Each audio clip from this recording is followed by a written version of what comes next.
Emosyonal ang naging pahayag ni Quezon City Councilor Alfred Vargas, matapos lumabas ang ulat na ibinasura ang reklamong isinampa nila ng kanyang asawang si Yasmin Espirito, laban sa pamilya ng umano'y nambuli sa kanilang anak. Sa kanyang statement, sinabi ni Alfred na iginagalang nila ang naging desisyon ng peskalya at ang legal na proseso. Inamin din ng aktor-politician na labis umano siyang nalungkot at nadismaya nang mabasa ang naging desisyon sa kaso. Aniya, aaminin ko na nanlumo ako pagkabasa ko ng desisyon. Parang gumuho ang mundo ko. Naawa ako sa aking mga anak. Nahiya ako sa kanila. I felt like I failed them as a parent.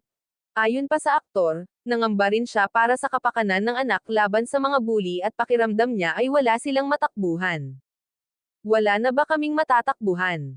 Wala na bang tutulong sa anak kung biniktima ng paulit-ulit na bullying?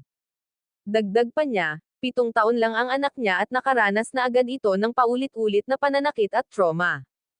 Kahit na dismayado sa desisyon sa kaso ay lumakas pa rin ang kanilang loob na lumaban dahil sa mga mensahe at suportang natanggap nilang pamilya mula sa madlang people. But in our moment of doubt, all of you gave us clarity and purpose. You gave us strength. Nalaman namin na hindi kami nag-iisa. Nagpaabot naman ng pasasalamat si Alfred sa mga patuloy na nagdarasal, sumusuporta, at nagmamahal sa kanilang pamilya. You have inspired us to continue working for the truth and for a safer community for our children. We say no to bullying with greater determination. Itutuloy namin ang aming pagtutol at paglaban sa bullying. Maraming salamat sa inyong pagmamahal at panalangin.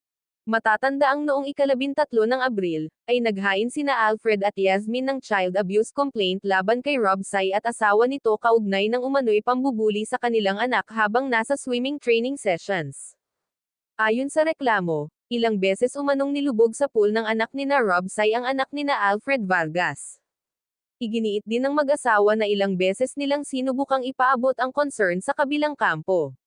Samantala, kinumpirma naman ni Rob Sy na ibinasura ng Manila City Prosecutor's Office ang reklamong isinampa laban sa kanilang pamilya dahil umano sa kakulangan ng ebidensya. Sa 10 pahinang resolusyon, nakita ng Manila City Prosecutor's Office na walang sapat na ebidensya o prima facie case para kami ay makasuhan ng kriminal.